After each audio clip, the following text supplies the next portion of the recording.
آج میں آپ کو اللہ کے ایک نبی کا واقعہ سنانا چاہتا ہوں۔ یہ واقعہ قرآن مجید میں بہت تفصیل کے ساتھ موجود ہے، اور یہ واقعہ ایسا ہے کہ میں ان نبی علیہ الصلوۃ والسلام کے عمل کا نام لوں تو نبی علیہ الصلوۃ والسلام کا نام آپ کے ذہن میں خود ہی آ جائے گا۔ یعنی انہوں نے وہ عمل ایسا کیا کہ اب ان کے نام کے ساتھ وہ عمل ایک خاص ٹیگ بن گیا ہے۔ اور اگر میں اب عمل بتاتا ہوں، نام آپ خود بتائیں گے، اور ان کا عمل تھا کہ ان کے اندر کمال صبر تھا۔ اب یہ صبر کرنے والے نبی کون ہیں؟ صبر ایوب علیہ السلام۔ مشہور ہے دنیا میں کہ ایوب علیہ السلام کا جو صبر ہے وہ ضرب المثل بن گیا، وہ ایگزامپل بن گیا۔ صبر تو بہت سارے لوگوں نے دنیا میں کیا، مصیبتیں تو بہت سارے اللہ والوں پر آئیں، مگر حضرت ایوب علیہ السلام کو اس قدر کمال کا صبر جو ان کا تھا، تو کیا واقعہ ہے۔ تو آج مشکلیں ہیں، پریشانیاں ہیں، ٹینشن ہیں، لوگ جب پریشان ہوتے ہیں تو صبر کا دامن تھامنے کی بجائے نارملی بے صبری، شکوے اور شکایات کی طرف جاتے ہیں۔ تو زندگی میں جب بھی کوئی معاملہ آئے نا، ہمیں اللہ کے کلام کی طرف رجوع کرنا چاہیے، اللہ والوں کی سیرت کی طرف رجوع کرنا چاہیے، اور رب کریم کے جو منتخب ترین بندے ہیں دنیا کے افضل ترین جو افراد ہیں، وہ انبیاء کرام علیہ الصلوۃ والسلام ہیں۔ تو ہمیں جب بھی کوئی پرابلم آئے، جب بھی کوئی مسئلہ درپیش ہو، پہلے دیکھیں اللہ والوں نے اس موقع پر کیا کیا تھا، قرآن کیا کہتا ہے، حدیث کیا کہتی ہے، تو پھر زندگی میں چیزیں آسان ہو جاتی ہیں۔ تو حضرت ایوب علیہ الصلوۃ والسلام کی سیرت کے بارے میں جانتے ہیں کہ آپ حضرت اسحاق علیہ الصلوۃ والسلام کی اولاد میں سے ہیں، اور ان کی والدہ حضرت لوط علیہ الصلوۃ والسلام کے خاندان سے ہیں۔ اللہ تعالیٰ نے آپ کو ہر طرح کی نعمت سے نوازا تھا۔ آپ حسن و صورت والے بھی تھے، یعنی آپ کو اللہ پاک نے بہت خوبصورت بھی بنایا تھا، اور اللہ کریم نے مال بھی بہت دیا، اولاد میں بھی کثرت دی، یعنی ویل آف لائف تھی، خوبصورتی بھی ہے، مال بھی ہے، اولاد بھی ہے۔ اچھا، پھر ظاہر مال تھا تو گھر بھی تھے، جانور بھی تھے۔ اس زمانے میں جو ویلتھ ہوتی تھی، جو پیسہ ہوتا تھا، وہ جانوروں کی صورت میں ہوتا تھا۔ آج کل لوگ گاڑیاں رکھتے ہیں، سونا زیورات رکھتے ہیں، اس زمانے میں جانور ہوتے تھے۔ بلکہ اب بھی اگر پاکستان کے بھی آپ انٹیریئر کے ایریا میں چلے جائیں، گاؤں گوٹھ میں جائیں، تو لوگ اپنا مال و دولت سے جانور ہی خرید رہے ہوتے ہیں۔ ان کے نزدیک یہی ان کا جو ہے، وہ جو بھی ان کا کاروبار ہوتا ہے اور مال ہوتا ہے۔ اب آپ پر امتحان آیا، آزمائش آئی، اور وہ آزمائش کیسے آئی کہ پہلے آپ کا مکان گرا، اور خاندان کے جتنے افراد تھے اور آپ کے بیٹے تھے، جتنے بھی آپ کے بیٹے تھے نا، وہ سب اس مکان کے تلے دب کر انتقال کر گئے۔ اللہ اکبر۔ آپ کو آ کر خبر دی جاتی گئی کہ حضور آپ کا مکان گر گیا ہے، آپ کے بچے دب گئے اور دب کر ان کا انتقال ہو گیا ہے۔ آپ فرماتے تھے میرا کیا ہے، جس کا تھا اس نے لے لیا، جب تک اس نے مجھے دے رکھا تھا وہ میرے پاس تھا، جب اس نے چاہا اس نے واپس لے لیا، اسی نے دیا تھا نا۔ تھوڑی دیر بعد خبر آئی کہ آپ کے جتنے جانور تھے، ہزارہا اونٹ تھے، بکریاں تھی، ریوڑ کے ریوڑ تھے، سارے جانور جو ہیں وہ مر گئے۔ کسی نے آ کر کہا کہ اب آپ کی جتنی دولت تھی، جتنے جانور تھے، وہ بھی مر گئے۔ سبحان اللہ۔ آپ اللہ کا شکر بجا لاتے، کہتے یا اللہ، جو رب کا تھا اس نے واپس لے لیا، اسی کا تھا، جتنی دیر چاہا میرے پاس رہا، واپس لے لیا اس نے۔ میں اپنے رب کی رضا پر راضی، میں اس امتحان پر راضی ہوں۔ اللہ اکبر۔ اب کیا ہوا کہ آپ کی تمام کھیتیاں اور جو باغات تھے، بہت بڑی زمینیں تھیں، بڑے بڑے کھیت تھے، وہ بھی سارے کے سارے برباد ہو گئے۔ کسی نے آ کر بتایا کہ حضور اب تو کھیت بھی گئے، اب باغات بھی گئے۔ آپ نے فرمایا کہ جس کا تھا اس نے لے لیا، میں اس کی رضا پر راضی ہوں۔ جب تک میرے پاس تھا وہ میرے پاس تھا، اب رب نے واپس لینا چاہا تو اس نے لے لیا۔ اب he was empty handed، یعنی اب کچھ بھی نہیں تھا، نہ بچے ہیں، نہ مال ہے، نہ جانور ہے، نہ مکان ہے۔ مگر حضرت ایوب علیہ السلام کی زبان پر پھر بھی شکر ہے۔ ہیں، اب بھی شکر ہے، شکوہ نہیں ہے کہ اللہ میں تیری رضا پر راضی ہوں، لیکن ابھی امتحان ختم نہ ہوا تھا۔ اور اس امتحان کے پیچھے بعض مفسرین نے ایک اور قول بھی نقل کیا کہ شیطان نے حضرت ایوب علیہ السلام کو دیکھ کر اللہ کی بارگاہ میں کہا کہ مولا یہ تیرا بندہ اس لیے تیرا شکر گزار ہے کہ تو نے اسے بڑا نوازا ہے، بڑا مال دیا ہے، اولاد دی ہے، گھر دیا ہے۔ تو اب رب کریم نے حضرت ایوب پر امتحان بھیجا تاکہ پتہ چلے کہ میرے نیک بندے امتحان کے بعد بھی صبر کرتے ہیں۔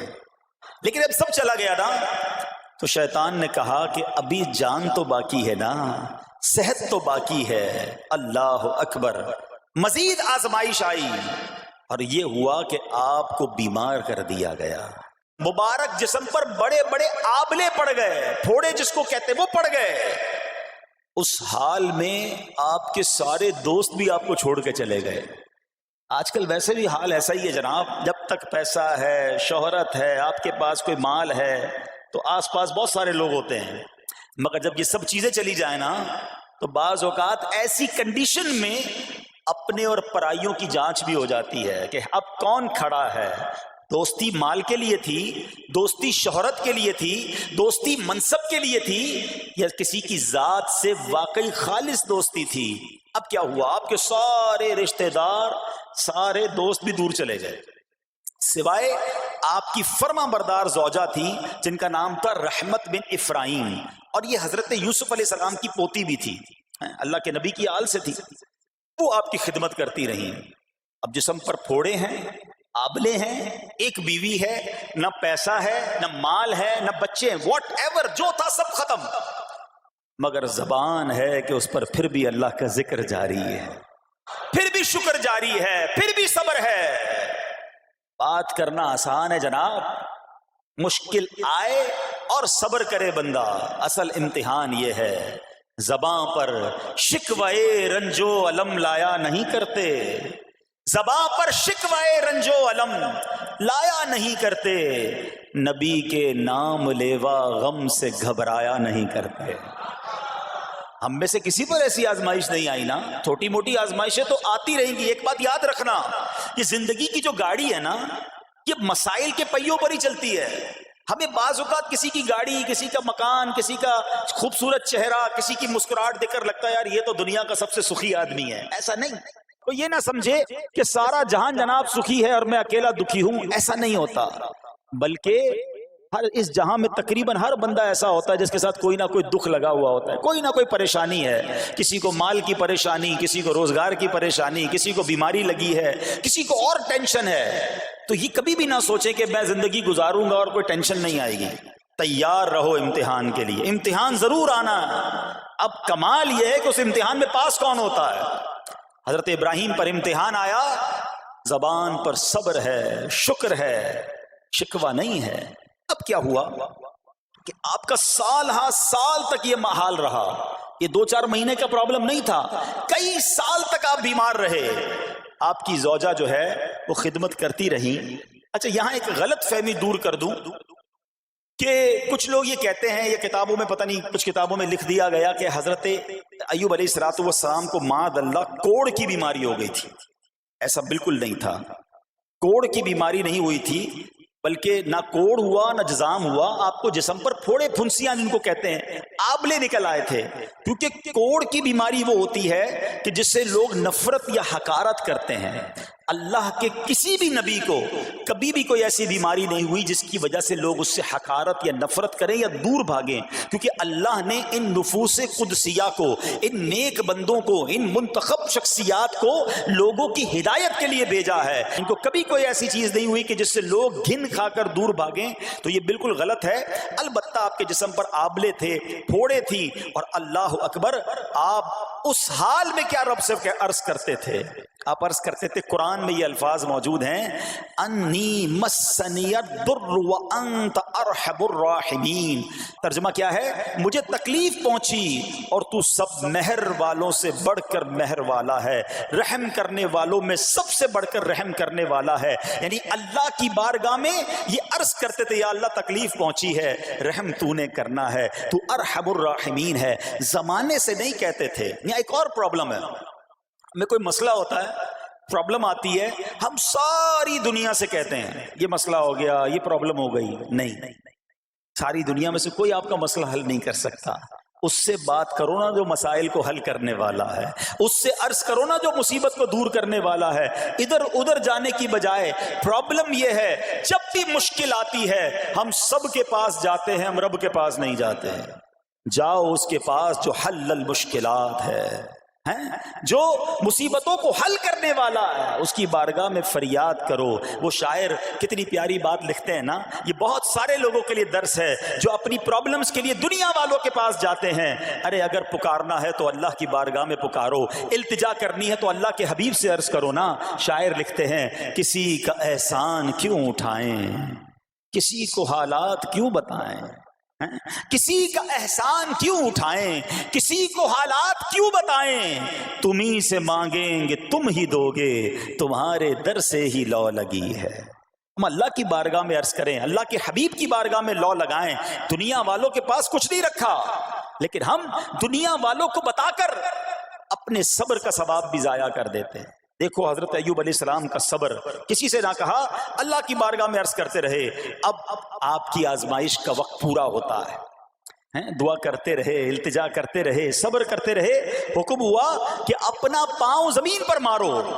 حضرت ایوب علیہ السلام نے پاؤں زمین پر مارا تو زمین سے ایک چشمہ پھوٹ اٹھا۔ حکم الہی سے حکم دیا گیا کہ اب اس پانی سے غسل کرو۔ آپ نے جب اس پانی سے غسل کیا تو آپ کی تمام بیماریاں دور ہو گئیں۔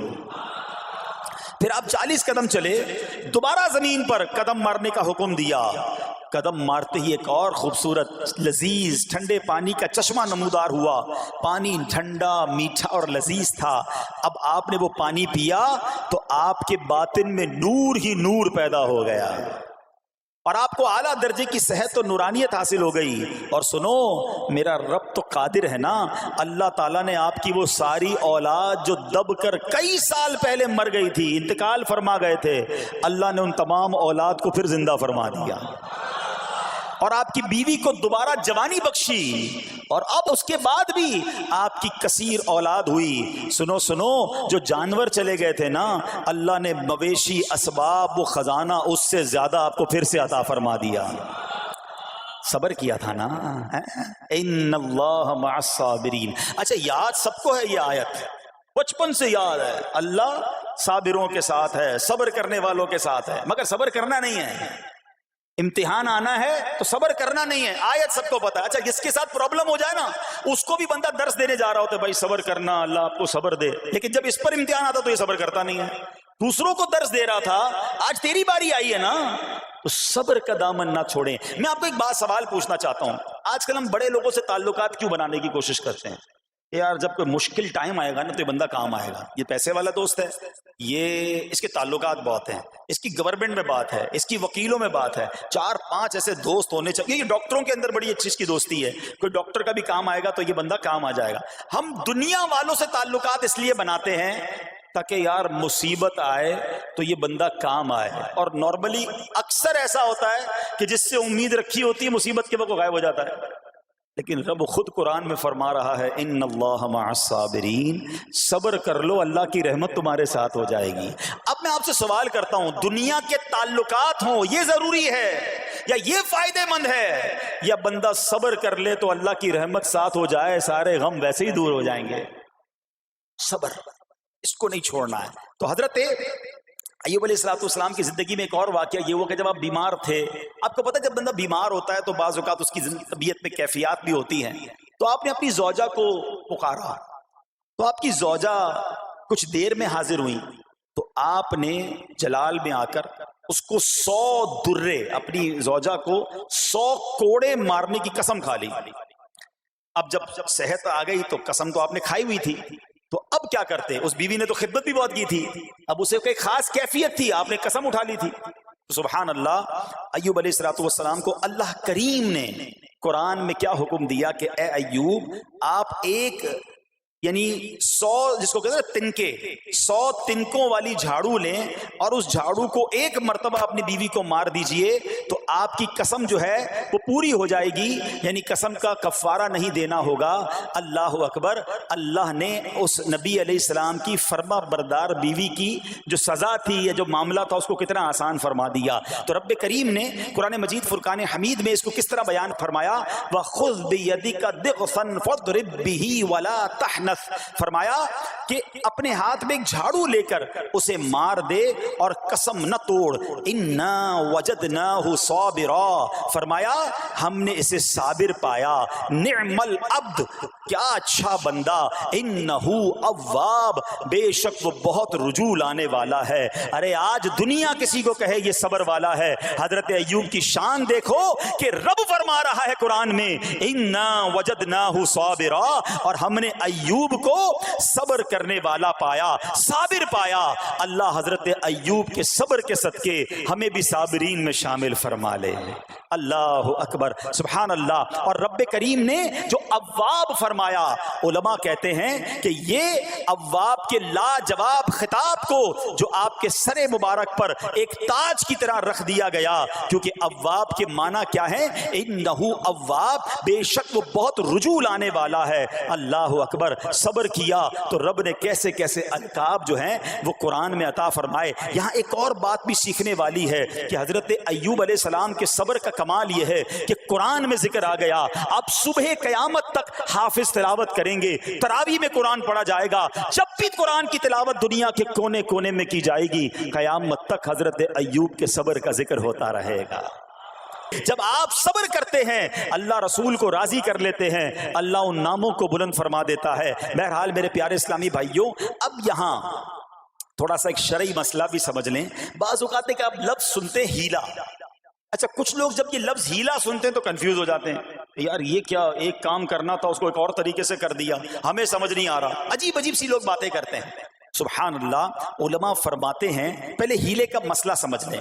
فتاوی عالمگیری میں ہے جو ہیلا کسی کا حق مارنے یا اس میں شبہ پیدا کرنے یا باطل ذریعے سے فریب دینے کے لیے کیا جائے وہ مکروہ ہے.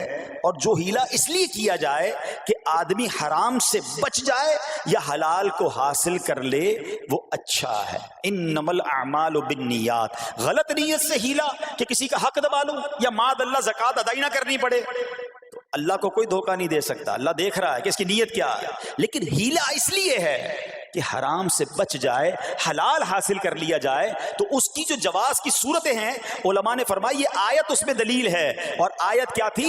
وَخُذْ بِيَدِكَ ضِغْثًا فَاضْرِب بِهِ وَلَا تَحْنَثْ. اور فرمایا اپنے ہاتھ سے ایک جھاڑو لے کر اسے مار دو اور قسم نہ توڑو.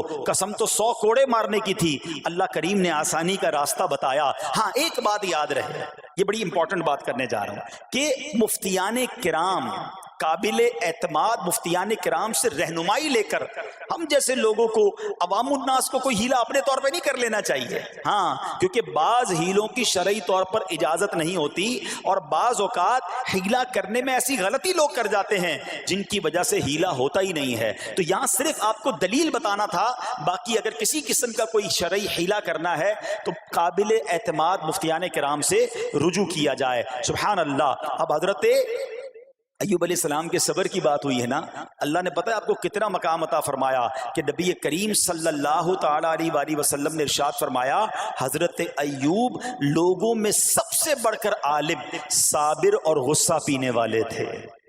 حضرت ابن مسعود رضی اللہ تعالیٰ عنہ سے مروی ہے کہ حضرت ایوب علیہ السلام قیامت کے دن صبر کرنے والوں کے سردار ہوں گے. ہاں صبر کرنے والوں کے بھی سردار ہوں گے. اچھا بعض اوقات ہوتا کیا ہے، اچانک کوئی پرابلم آ گئی، کہیں آگ لگ گئی، گاڑی میں نقصان ہو گیا، پیسے چوری ہو گئے، موبائل چوری ہو گیا، کوئی چیز میں نقصان ہو گیا، کاروبار میں نقصان ہو گیا، صحت خراب ہوئی. بندہ کہتا ہے یار یہ میرے ساتھ کیوں ہوا ہے، میں نے ایسا کیا کیا ہے. بعض اوقات زبان سے شکوے، شکایت حالانکہ قرآن مجید فرقان حمید نے تو پہلے ہی ہمیں بتا دیا ہے. ہمارا پرابلم پتہ ہے کیا ہے؟ ہم بہت ساری باتیں جانتے ہیں دنیا کی، قرآن و حدیث پڑھتے نہیں ہیں، تو مینٹلی پریپیئرڈ نہیں رہتے. آپ کو پہلے ہی پتا ہو کہ یار گرمیاں آنے والی ہیں، تو اچانک گرمیاں آئیں گی تو پریشان نہیں ہوں گے نا. آپ کو پتا تھا جون جولائی میں گرمیاں ہوتی ہیں بھائی، سردیاں نہیں ہوتی. آپ پنکھا بھی تیار رکھتے ہیں، ٹھنڈا پانی کا انتظام بھی رکھتے ہیں، گرمی کے وقت باہر کم نکلتے ہیں. اور سردیاں آتی ہیں آپ کو پہلے ہی پتا ہوتا ہے، اب رضائی تیار کر لیتے ہیں، سویٹر نکال لیتے ہیں. ایسا نہیں ہوتا کہ صبح اٹھتے تو 40 ڈگری ہوتا ہے، دوسرے دن اٹھتے تو 5 ڈگری ہوتا ہے. بندہ کہ یار آج ٹھنڈ کی ہو گئی، کل گرمی کی ہو گئی. مینٹلی پریپیئرڈ جب بندہ ہوتا ہے تو وہ تیار ہوتا ہے. اگر جو قرآن پڑھنے والا ہے، حدیث پڑھنے والا ہے، اس کو تو پہلے ہی مینٹلی پریپیئرڈ ہونا ہے. کیوں؟ قرآن کا وعدہ ہے نا، قرآن کا اعلان سنو. اللہ کریم قرآن مجید میں کیا ارشاد فرماتا ہے؟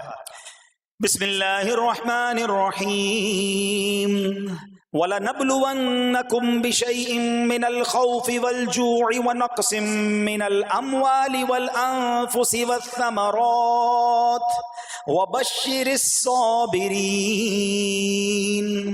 اور ضرور ہم تمہیں آزمائیں گے. کیا فرمایا؟ ضرور آزمائیں گے، تیار رہو. دیر از ایگزامینیشن. اچھا آزمائش کن کی چیزوں کی ہوگی؟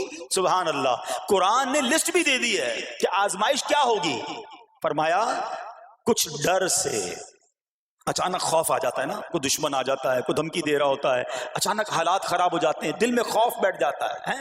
پھر فرمایا بھوک سے، مال کم ہو گیا، تنگی آ گئی تو بھوک سے. پھر فرمایا کچھ مالوں اور جانوں اور پھلوں کی کمی سے. کبھی کاروبار میں نقصان ہوگا، کبھی کسی کے باغات ہے تو باغ فصل اجڑ سکتی ہے، آپ کو کوئی نقصان ہو سکتا ہے، کسی جگہ آگ لگ سکتی ہے، اور جانوں کی کمی سے بیماری بھی آ سکتی ہے. مگر آگے کیا فرمایا؟ وَبَشِّرِ الصَّابِرِينَ. خوشخبری سنا ان صبر والوں کو.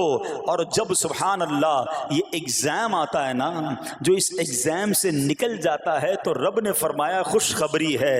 اللہ اکبر. ہم نے زندگی میں دیکھا ہے جس نے مصیبت پر صبر کیا، اللہ کی رضا پر راضی رہا، اللہ نے مشکل سے بھی نکالا اور پہلے سے اسے زیادہ عطا فرما دیا. ہمارا پرابلم ہی ہم ٹیسٹ میں فیل ہو جاتے ہیں. جیسے ہی امتحان شروع ہوا، واویلا شروع، شور شروع، شکوے شروع. سب کو بتانا، حالانکہ کر کوئی نہیں سکتا لیکن سب کو بتائیں گے. نہ کرو ایسا. میں جانوں میرا رب جانے، مجھے کیوں کسی کو بتانا؟ ہاں وہ کریم ہے، وہ دیکھ رہا ہے کہ میرا بندہ صبر کر رہا ہے. سبحان اللہ. حضرت سیدنا امام ابو جعفر محمد بن جریر طبری تفسیر طبری میں اس آیت مبارک کے تحت فرماتے ہیں، یعنی ہم تمہیں دشمن کے خوف، قحط سالی، شدید بھوک و فقر و فاقہ، فصلوں کی کمی، مقاصد کے حصول میں مشکلات، کفار سے جنگ کے دوران افرادی قوت میں کمی اور اہل و عیال کی موت وغیرہ کے ذریعے آزمائیں گے. اور یہ سب چیزیں بطور امتحان ہوں گی تاکہ تمہارے سچے جھوٹوں سے اور اہل بصیرت منافقوں سے جدا ہو جائیں. یعنی اس ٹیسٹ میں پتا چل جائے گا کون اللہ والا ہے، کون صبر والا ہے، کون اللہ کی رضا پر راضی رہنے والا ہے. سنو سنو، جب یہ تکلیف آتی ہے نا تو اس کا پھر اجر کتنا ملتا ہے. شہنشاہ نبوت، مخزن جود و سخاوت صلی اللہ تعالی علیہ وسلم نے ارشاد فرمایا، جو دنیا میں ہی اپنی ہر خواہش کی تکمیل کر لے تو یہ چیز آخرت میں اس کے اور اس کی خواہش کے درمیان آڑ اور پردہ بن جائے گی. اور جو مالداروں کی زینت کی طرف اپنی نگاہیں دراز کرے تو وہ آسمان والوں کے سامنے بے عزت ہو جاتا ہے. اور جو شدید بھوک پر صبر کرے اللہ عز و جل اس کو جنت الفردوس میں جہاں چاہے گا ٹھکانہ عطا فرمائے گا. ہاں، ہر چیز پوری ہو جائے، جو چاہیے وہ مل جائے، یہ نہیں ہونا چاہیے. کچھ نہ کچھ آزمائشیں آئیں گی، اور اگر سب ادھر مل گیا تو ادھر پھر کیا ملے گا؟ ہم اللہ سے یہ دعا کرتے ہیں کہ ادھر بھی عطا فرمائے، ادھر بھی محروم نہ کرے. ہاں، ہمیں ڈرتے بھی رہنا چاہیے کہ یار میں جو مانگتا ہوں ادھر مل جاتا ہے، کہیں وہاں محروم نہ رہ جاؤں. تو آزمائش آئے تو صبر کرنا چاہیے، اللہ کی رضا کے طور پہ زندگی گزارنی چاہیے. ایک بار نبی پاک علیہ الصلوۃ والسلام انصار کے پاس تشریف لے گئے تو فرمایا کیا تم مومن ہو؟ بڑا کمال کا سوال جواب ہے، ذرا غور کیجئے گا. ہمارے پاس بھی کوئی آ کر کہے کہ کیا تم مومن ہو تو ہم کیا جواب دیں گے؟ صحابہ خاموش رہے. سیدنا فاروق اعظم نے کہا حضور ہاں ہم مومن ہیں. شاید ہمارا بھی جواب یہی ہوگا، مومن ہیں. مگر اگلا سوال سنو نبی پاک علیہ الصلوۃ والسلام کا. فرمایا کہ اگر تم مومن ہو تو تمہارے ایمان کی علامت کیا ہے؟ ہاں، اب ہم سے کوئی یہ سوال کرے تو ہم جواب کیسے دیں گے؟ بھائی تم کہہ رہے ہو مومن ہیں، واٹ از دا سمٹمز؟ کوئی نشانی، کوئی علامت تو بتاؤ نا. اب یہ سوال کرنے والے کون ہیں؟ پیارے آقا صلی اللہ تعالی علیہ وآلہ وسلم صحابہ سامنے بیٹھے ہیں، ارشاد فرمائے مومن ہو تو علامت کیا ہے؟ کیا شاندار جواب دیا کہ صحابہ کرام نے کہ ہم جب فراخی کی حالت ہوتی ہے نا، آسانی ہوتی ہے تو ہم شکر ادا کرتے ہیں، جب آزمائش آتا ہے، کوئی پرابلم آتی ہے، ہم صبر کرتے ہیں اور اللہ کے فیصلے پر راضی رہتے ہیں۔ نبی اکرم علیہ الصلوۃ والسلام نے جواب میں کیا فرمایا؟ رب کعبہ کی قسم تم مومن ہو۔ تو پتہ یہ چلا کہ مومن ہونے کی نشانی یہ ہے کہ جب اچھے دن آئیں تو شکر کرے اور مشکل کے دن آئیں تو اللہ کی رضا پر، اللہ کے فیصلوں پر راضی رہے، صبر کرے۔ اب آؤ سوال کرتے ہیں، اچھے دن آتے ہیں تو ہم کیا کرتے ہیں؟ ارے بھائی میں تو انتظار میں تھا، تھوڑے پیسے آئیں تو فلاں عیاشی کروں، فلاں گناہ کروں، تھوڑے پیسے تھے تو وہ کام ہی نہیں کر پا رہا تھا، اب تو موقع لگا ہے، اب تو دن آئے ہیں۔ معاذ اللہ، جس کو اللہ نعمتیں دیتا ہے، فراخی دیتا ہے، تو وہ اللہ کی نافرمانی میں لگ جاتا ہے، اور جب اس کو کوئی آزمائش بھیجتا ہے تو وہ ناشکری کہہ کر، بلکہ بعض اوقات تو کفریہ کلمات منہ سے نکال کر ایمان سے بھی ہاتھ دھو بیٹھتا ہے۔ ایسا نہیں ہونا چاہیے۔ عقل مند وہ ہے، یاد رکھنا کہ رب جتنی عطائیں بڑھائے ہم اتنے سجدے بڑھائیں، ہم اتنے صدقے بڑھائیں۔ دیکھو نا دنیا میں کیا ہوتا ہے، آپ کو کوئی تحفہ دے، آپ کیا کہتے ہیں؟ شکریہ، جزاک اللہ۔ دوبارہ تحفہ دے، آپ کہتے ہیں بہت مہربانی۔ تیسری بار دے، بندہ کہ یار یہ تو مجھ پر کتنا مہربان ہے۔ اتنی مہربانیاں، ناراض نہیں ہونا چاہیے۔ جو تمہیں دنیا میں 2-4 تحفے دے دے، تم اسے ناراض نہیں کرنا چاہتے۔ جب سے میں پیدا ہوا، جب سے وہ نواز رہا ہے، وہ ناراض نہ ہو جائے اس کا کوئی خیال نہیں، وہ دیے جا رہا ہے۔ ہم تو دیکھتے ہیں نا، بندہ غریب ہوتا ہے، تھوڑے گناہ، جیسے جیسے امیر ہوتا گیا اس کے پر پرزے نکلنا شروع ہو جاتے ہیں، مسجد سے دور، نمازوں سے دور، معاذ اللہ حرام کاموں میں پڑ جاتا ہے۔ ارے اللہ کے بندے، تجھے رب نواز رہا ہے، تیرے تو سجدے بڑھنے چاہیے تھے۔ لیکن ہوتا کیا ہے، وہ عطائیں بڑھاتا ہے، لوگ خطائیں بڑھاتے ہیں۔ نہ کرو ایسا۔ جب فراخی ہو، جب اللہ کی طرف سے آسانی ہو تو شکر ہو، اور جب آزمائش آئے تو صبر ہو۔ یہی مومن کی نشانی ہے، اور اللہ سے دعا کرتے ہیں کہ اللہ کریم ہمیں اپنے شکر گزار اور صبر کرنے والے بندوں میں شامل فرما لے۔ اور یقین کریں صبر کا جو پھل ہے نا، وہ کہتے ہیں نا صبر کا پھل میٹھا، او ہو بالکل ٹھیک کہا، بلکہ بہت میٹھا ہے۔ سنو، اللہ عز و جل فرماتا ہے کہ جب میں کسی بندے کو بیماری میں مبتلا کروں، ہو سکتا ہے یہاں بھی میرا کوئی بھائی بیمار بیٹھا ہو، مدنی چینل کے ناظرین میں سے کوئی بیمار بیٹھا ہو، دیکھو بیماری آئے نا، شکوہ مت کرنا، صبر کرنا۔ فضیلت سنو، حدیث قدسی ہے، اللہ فرماتا ہے جب میں اپنے کسی بندے کو بیماری میں مبتلا کروں اور وہ اس پر صبر کرے، کسی سے شکایت نہ کرے، تو میں اس کے گوشت کو اچھے گوشت سے اور اس کے خون کو اچھے خون سے بدل دیتا ہوں۔ پھر اگر اسے شفا دیتا ہوں تو ایسی شفا دیتا ہوں کہ اس کے نامہ اعمال میں کوئی گناہ نہیں رہتا، اور اگر میں اسے دنیا سے اٹھا لوں تو اسے اپنی رحمت کاملہ کے سائے میں لے جاتا ہوں۔ ارے کمال ہو گیا، بیماری آئی، بیماری جب جاتی ہے تو گناہوں سے بھی پاک کر کے جاتی ہے۔ صرف ایک ہی تو کنڈیشن ہے، صبر کرنا۔ بیماری آئی، صبر کرنا، ہاں کسی سے بات نہ کریں، شکوہ نہ کریں، اللہ کی بارگاہ میں عرض کریں مولا تیری مہربانی، ہاتھ میں درد ہے باقی جسم تو سلامت ہے، اے اللہ آنکھ میں درد ہے باقی جسم تو سلامت ہے، اے اللہ گردوں میں پرابلم ہے میرا باقی جسم تو سلامت ہے، یہ بھی تیری مہربانی ہے۔ اللہ کرے کہ ہم شکر گزار بندے بن جائیں، کیونکہ یہ بیماری تو ہمارے گناہ معاف کروانے آئی تھی، مگر افسوس یہ ہے کہ جو گناہ معاف کروانے والا کام ہمارے ساتھ ہوا اس میں بھی ہم نے اللہ کو ناراض کر دیا اور شکوے شکایات کی۔ سنو سنو، اس نے اخلاق کے پیکر نبیوں کے تاجور صلی اللہ تعالی علیہ وسلم نے ارشاد فرمایا، ابھی تو صرف بیماری کی بات ہوئی نا، اب آؤ اگر کسی کو کاروبار میں نقصان ہو گیا، کسی کے پیسے کم ہو گئے، کسی کی جان و مال کا کوئی نقصان ہوا، کوئی آگ وغیرہ لگ گئی، سنو اللہ کے حبیب علیہ الصلوۃ والسلام فرماتے ہیں کہ اللہ ارشاد فرماتا ہے، پھر حدیث قدسی ہے کہ جب میں اپنے کسی بندے کے بدن یا اس کے مال یا اس کی اولاد کی طرف کوئی سختی بھیجوں، پھر وہ صبر جمیل کے ساتھ اس کا استقبال کرے، تو قیامت کے دن مجھے اس سے حیا آئے گی کہ میں اس کے لیے میزان قائم کروں یا اس کا نامہ اعمال کھولوں۔ ہائے ہائے ہائے، سمجھتے ہو اس کا مطلب؟ اللہ فرما رہا ہے مجھے حیا آئے گی کہ اپنے بندے سے اب کیا حساب لوں. جب آزمائش بھیجی تھی تو اس نے صبر کیا تھا, اس نے شکوہ نہیں کیا تھا. خدا کی قسم میں آپ سے پوچھتا ہوں, میرا کوئی نقصان ہو جائے اور قیامت کے دن میرا نامہ اعمال نہ کھولا جائے, مجھے اللہ کی بارگاہ میں حساب نہ دینا پڑے, مجھے بتاؤ یہ دنیا کے حساب نقصان کی کیا حیثیت ہے اگر ادھر بخشا جائے. سنو تو صحیح, رب فرما رہا ہے کہ مجھے حیا آتی ہے کہ اس کے لیے میزان قائم کروں یا اس کا نامہ اعمال کھولوں. ارے یہ ساری دنیا کی دولت, یہ ساری دنیا کی آسائشیں ایک طرف, اگر قیامت کے دن حساب کتاب میں آسانی مل جائے, اللہ بلا حساب جنت میں داخل کر دے, اس سے بڑھ کر کوئی نعمت نہیں. مگر آج افسوس یہ ہوتا ہے کہ اگر کسی پر امتحان آتا ہے وہ اس امتحان میں فیل ہو جاتا ہے. اس حدیث میں ایک لفظ استعمال ہوا صبر جمیل کے ساتھ. اب یہ بھی بڑا مسئلہ ہے کہ لوگوں کو یہی نہیں پتا کہ صبر جمیل ہے کیا. لوگ کہتے تو بہت ہیں, اللہ پاک آپ کو صبر جمیل عطا فرمائے. اب اس سے پوچھو بھائی صبر جمیل کی تعریف کیا ہے, تو پھر تعریف نہیں پتا ہوتی. یہ کسی جمیل بھائی کا صبر نہیں ہے کہ جس کو صبر جمیل کہا جاتا ہے. صبر جمیل کی تعریف سمجھو. علماء کہتے ہیں کسی مصیبت زدہ اور غیر مصیبت زدہ کو برابر میں دیکھو مگر دونوں میں کوئی فرق نظر نہ آئے.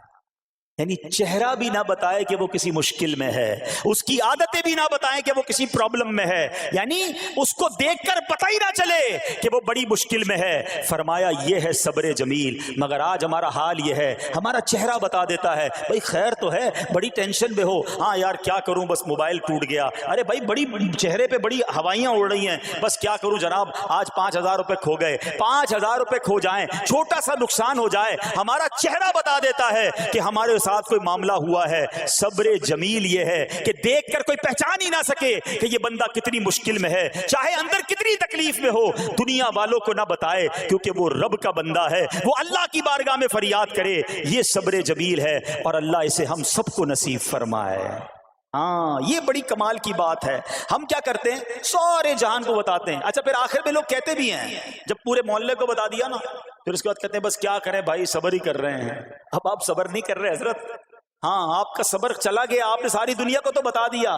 صبر یہ ہے کہ صبر پہلے صدمے پر ہوتا ہے. جیسے ہی آپ کو کوئی صدمہ لگا نا, اب آپ جانے رب جانے, نہ بتائیں کسی کو, ٹھیک ہے وہ الگ بات ہے آپ کسی کو دعا کے لیے کہہ دیں, لیکن بڑا نقصان ہو گیا, بڑی مشکل ہو گئی, بڑی پریشانی ہو گئی, اس سے حل تو کوئی نہیں ہونا. اچھا ہمارا ماجرا ایک اور بھی بڑا عجیب ہے, مشکل ہو جائے تو سب کو بتاتے ہیں, آسانی ہو جائے تو پھر کسی کو نہیں بتاتے.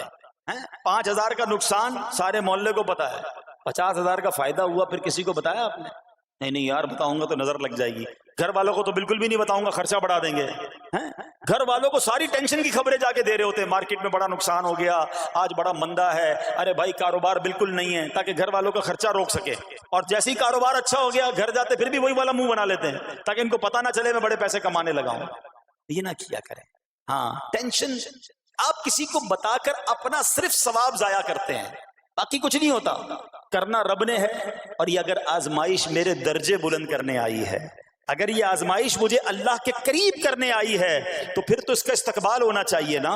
ہاں ہمارے بزرگان دین تو آزمائشوں کا استقبال کیا کرتے تھے. اور سنو یہاں ہو سکتا ہے کہ میرا کوئی نابینا بھائی بیٹھا ہو, بعض اوقات ایسا بھی ہوتا ہے کہ اچانک کسی کی بینائی چلی جاتی ہے, آنکھیں ٹھیک ہوتی ہیں اور اچانک ایکسیڈنٹ ہوا یا کوئی واقعہ ہوا ہے, بہت بڑی آزمائش. اللہ اس آزمائش سے ہمیں محفوظ رکھے.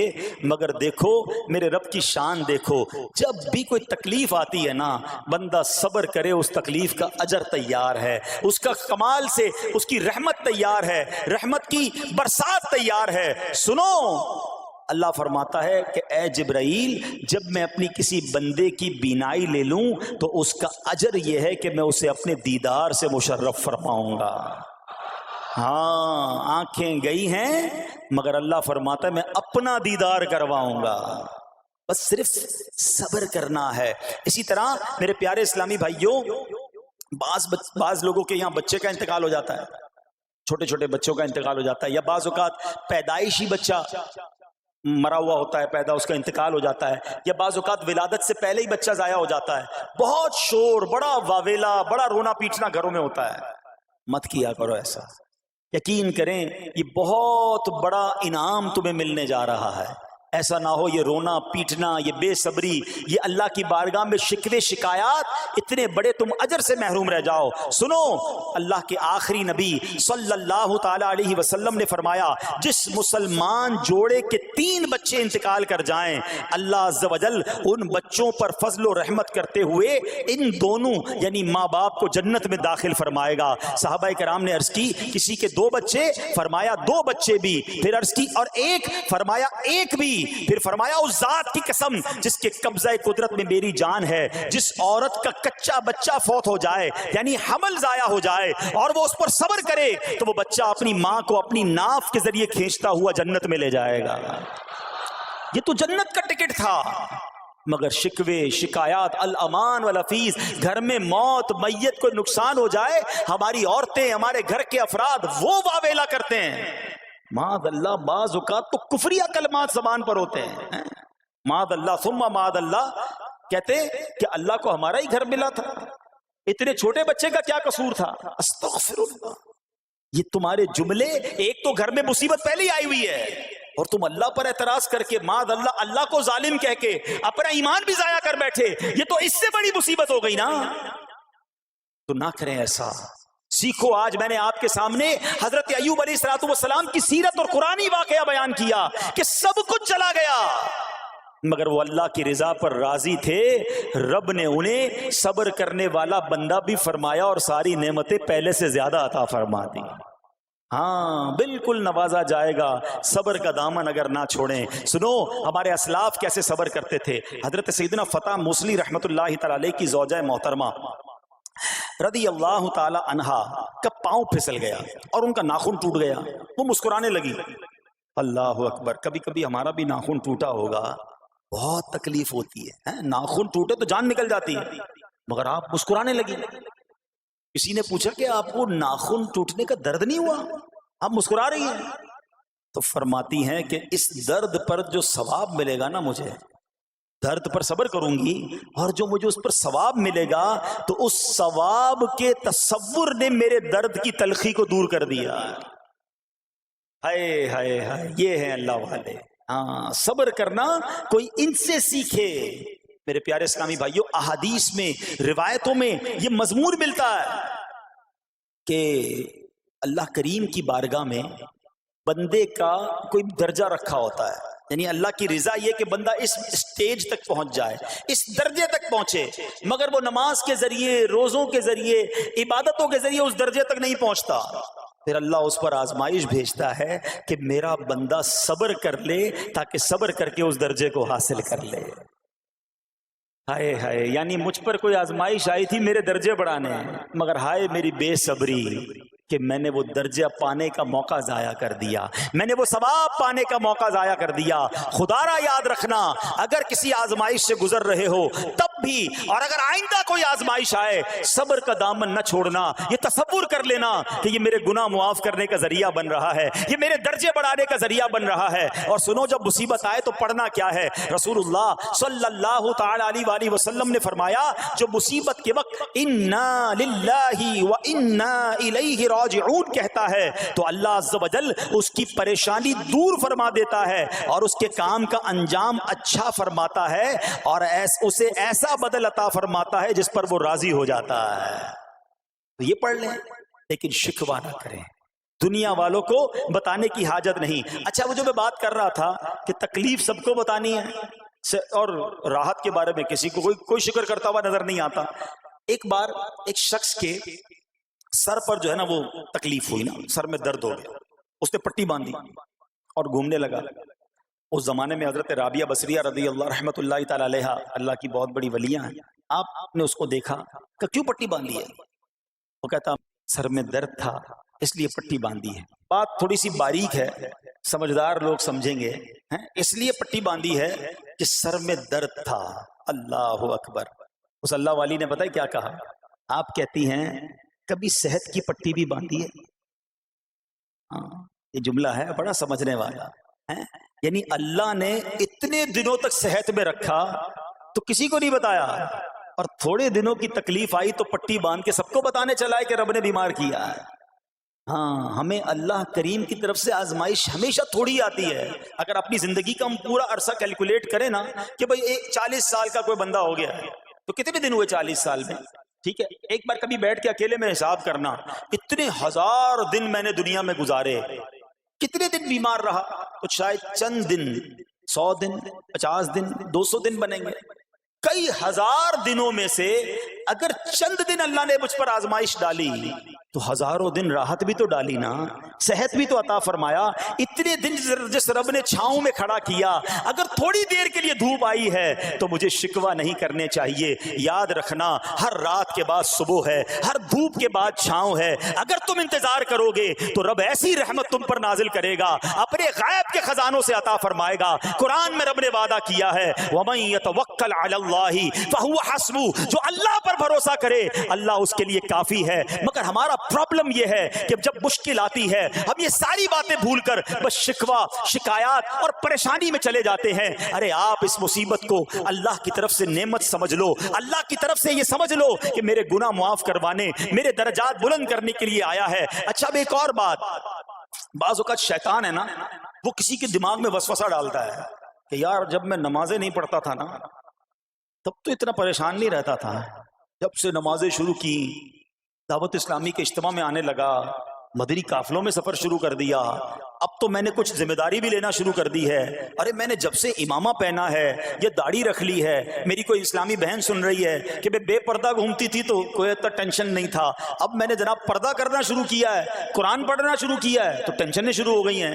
اب شیطان بعض لوگوں کے ذہنوں میں یہ وسوسہ ڈالتا ہے کہ میں تو دین کے قریب ہو رہا ہوں، اللہ کے قریب ہو رہا ہوں، اور مجھ پر آزمائشیں کیوں آ رہی ہیں؟ سنو سبحان اللہ، اللہ کے حبیب علیہ الصلوۃ والسلام کی کیا شان ہے. اعلیٰ حضرت ایسے ہی نہیں کہتے کہ میں نثار تیرے کلام پر، ملی یوں تو کس کو زبان نہیں، وہ سخن ہے جس میں سخن نہ ہو، وہ بیان ہے جس کا بیان نہیں. میرے آقا نے کم و بیش 1450 سال پہلے یہ مسئلہ سالو کر دیا. حضرت سیدنا سعد بن ابو وقاص رضی اللہ تعالیٰ عنہ فرماتے ہیں کہ میں نے عرض کی یا رسول اللہ صلی اللہ تعالیٰ علیہ وسلم، سب سے زیادہ مصیبتیں کن لوگوں پر آئیں؟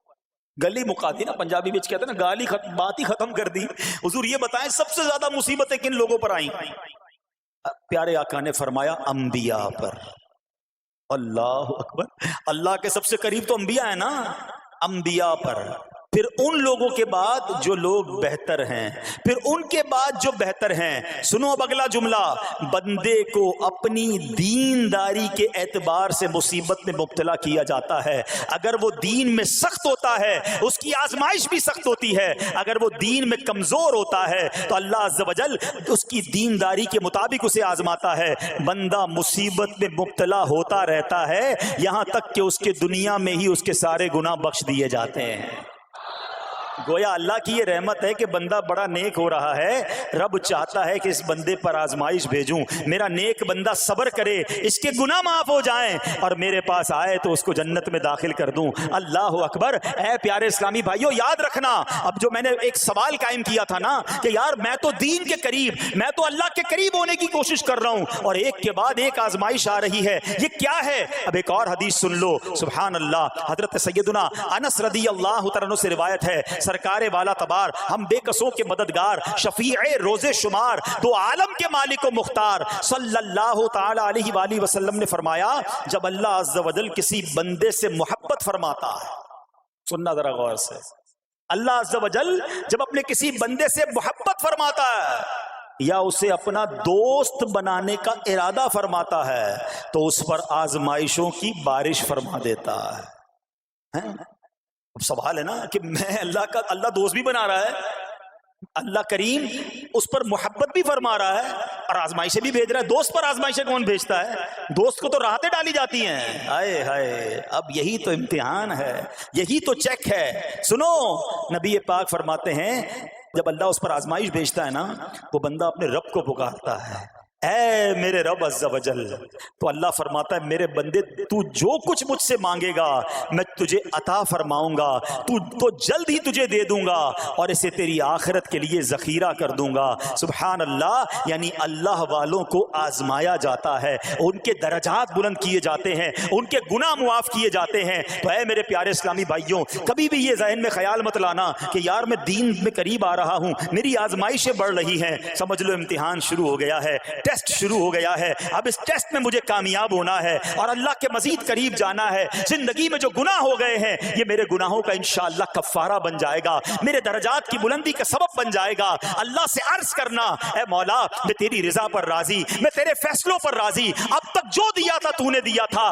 یہ سب کچھ تیرا ہے، اے رب جب تو واپس لے گا میں اس پر راضی۔ جب یہ ثابت قدمی نصیب ہو گئی پھر دیکھو غیب کے خزانوں سے کیسا آپ کے دل پر سکینہ اترے گا، پھر کیسا آپ پر رحمتوں کا نزول ہوگا۔ تو اے میرے پیارے اسلامی بھائیوں، مصیبتیں آ چکی اور آنے بھی والی ہیں، پہلے ذہنی طور پر تیار رہنا، مگر صبر کرنا۔ یہ چند دنوں کی، چند گھنٹوں کی، چند لمحوں کی مصیبت ہے، مگر یہ تمہارے درجات کو بلند کر دے گی۔ رب کریم صبر کرنے والوں کو پسند فرماتا ہے۔ اور جو میں نے بات کہی تھی کہ صبر بھی کریں اور جب اللہ کریم کی طرف سے راحتیں آ جائیں تو شکر بھی کریں، کیا شاندار رب کا قرآن میں فرمان ہے۔ اللہ فرماتا ہے وَإِذْ تَأَذَّنَ رَبُّكُمْ لَئِن شَكَرْتُمْ لَأَزِيدَنَّكُمْ وَلَئِن كَفَرْتُمْ إِنَّ عَذَابِي لَشَدِيدٌ۔ اللہ قرآن میں فرماتا ہے اور یاد کرو جب تمہارے رب نے اعلان فرما دیا کہ اگر تم میرا شکر ادا کرو گے میں تمہیں اور زیادہ عطا کروں گا۔